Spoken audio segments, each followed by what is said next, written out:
the Global Exchange Show, hosted by Andrae Smith, exclusive to Corp Radio. Tuned to the business frequency. Welcome to the Business Exchange. I'm Andrae Smith, and today we're going to be talking all about AI agents, what they are, how you can use them, why people are talking about them, and how businesses can integrate them to stay productive, save time, and stay competitive. So today we are talking to Shaalin Parekh. Welcome. So great to have you here. Thank you. It's great to be here with you. Awesome. Well, before we dive straight into AI, I'd love to get a little bit of context for our listeners. So if you could share a bit more about you, give us a quick intro and how you got involved building AI agents and helping businesses integrate them. Yeah, so the great thing is that I actually am not an engineer or I'm not super technical by background. My background is actually in marketing and go-to-market. And so I spent years doing go-to-market strategy for software companies in the US. And I specialized in the financial services vertical. And for a while, I was doing consulting in that space. I still am. But about a year and a half ago, I started dabbling in AI and getting as good at it as I could as a non-technical person. And I started building AI agents. And one of the agents that I built has been used by 17,000 people. And I published it on a marketplace. And so that got me really interested in going on AI. And now I've been able to turn that into being an AI advisor, building AI products for companies, and then still doing some of that original marketing consulting that I started with. Incredible, cool. And it's great that you came from a non-tech background and now this is your full thing and that you've been able to really help businesses with it. Very exciting. Great. Yeah, it's been a great, I think it's been a great, I wouldn't even say transition. It's just been a good evolution as AI's become popular and it's kind of come on the market to be able to find ways to integrate that into areas that I was already kind of already spending a lot of time in. Awesome. Yeah, and I mean, AI agents, that's been the buzzword for the past year in the tech industry. But for some of us, maybe it's a little bit unclear on what that is. So how could you just describe to us quickly what an AI agent actually is? Yeah, it's a great question. And I think one that causes a lot of confusion and it is such a buzzword. Everybody hears it. I think we're all familiar with Claude or ChatGPT and the chat interface, right? That was the way that AI was initially deployed. The way that I would think about it is when you're chatting, you're having a back and forth conversation. An agent could also be within the chat interface, but the idea is that rather than having a back and forth, you're actually getting a task completed. And so it's hard sometimes for people to imagine, like, is that agent a software product? Is it in my ChatGPT? Is it in my Claude? It can kind of be anywhere. It's kind of the mindset shift to have AI helping you accomplish tasks versus just responding to you on questions. Okay, that clears it up quite a lot. I think there's probably quite a few misconceptions about it, but what would you say then that the biggest misconception is that businesses have around AI agents? I think the biggest one is that it requires some different software, or requires you to spend money, or it requires you to do something totally outside of the bounds of kind of what most people are using day to day in Claude and ChatGPT. The example of an agent that I often give is I'll give the one that I built it's been used a bunch. That one is it's called a buyer persona builder, and the idea is if somebody goes into ChatGPT, they might know, hey, I want to understand my buyers and I want to write my web copy to be tailored to those people. And they're going to have a full conversation. And that individual may have some knowledge of how to do this, but really they're relying on AI a lot, right? But in this example, what I did is I built an agent that just executes on all the steps and gets you to a very specific output. So you put in LinkedIn profiles of people that are your customers, and then it will figure out the common themes among those people, what makes them kind of like one persona. And then it'll actually review your website through their eyes and then give you feedback on how to update the website. So in that sense, the goal was always, hey, I want my website to be more targeted towards my buyers. But if you're doing that in a chat interface, it's going to be this long back and forth process, right? But this just gets you from point A all the way to that completed thing that you're looking for. And in that example, I built the steps and people can use it and it's free, but you could build that yourself. Anyone can build that themselves using ChatGPT, Claude, whatever, and to help them, like I said, get to that outcome versus having the conversation every time. Yeah, that's empowering a lot of local, like small businesses to actually integrate and implement those types of AI agents themselves. So that's incredible. But let's take it a little bit back home. So we have a lot of South African listeners on here, and in the African context, a lot of large businesses are experimenting with AI, large organizations, but the majority of businesses in Africa, I'd say about 80%, small to medium size, are kind of facing a bit of a challenge when it comes to adopting AI because there's skill shortages, there's challenges in terms of where to start, and just limited budgets. So, from your experience coming from the US, what would you say, or how does that compare, first of all, to that market? And then, what would you say businesses can learn in order to adopt AI easier or earlier?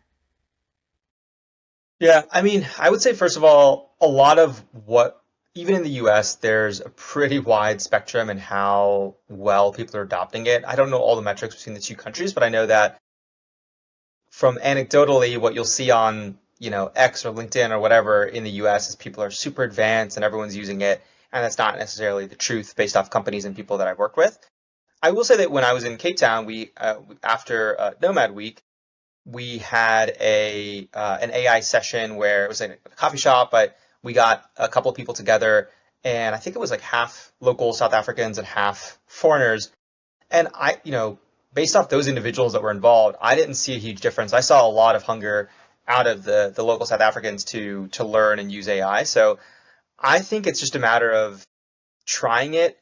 And I'll admit, even for me who uses it a lot, maybe more than the average person, it's so easy to fall back into old habits. Like, you find a good use for AI, but then I use it today to do something, and then tomorrow I go back to my old way of doing things. So I think the biggest thing in terms of skill gap is just to jump in and start to use it. And then the other thing I would say is everyone, and this is what I think is so interesting, the whole world, people that are in tech or kind of adjacent to it are learning together. And so everyone is talking about it online, and there's free courses, there's stuff on YouTube.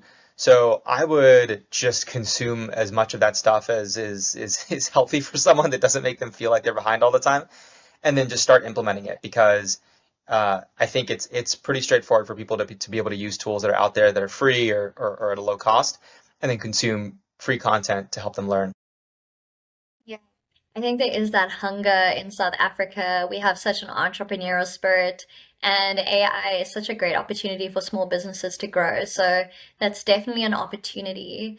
And I mean, just segueing into that, for small businesses or business owners listening, and they kind of maybe they've got a team of about 20 people, small to medium size.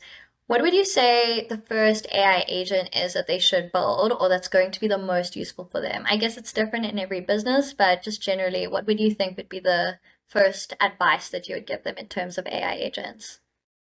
I think the best is to help. The best thing anybody can do is or one of the best things any company or person can do is be more polished and prepared when you meet with your customers or potential customers, right? And so, in that example that I gave earlier, rather than every time you're going to have a meeting going into ChatGPT and saying, "Hey, tell me about this company I'm meeting with," figure out what are all the things you would want to know about the person, the company that you're meeting, research you'd want done in advance, and you can write that into a prompt. There's a concept called a skill that we could talk about, or I'd encourage people to research, which is just something you do repeatedly, and then you can write out how you want it done, and then ChatGPT and Claude can consume that. So then, rather than you asking the questions, you tell ChatGPT or Claude, go through these 10 steps, consolidate it into this output, and tell exactly what to do that would help you be prepared, and then use that so that when you show up in meetings or conversations with existing or prospective customers, you're going to come across way better prepared than you would have before. I think that's one of the most efficient or one of the best use cases. The other one is, anything, and this one is, I have a less of a specific answer, but anything you can do to be more efficient internally.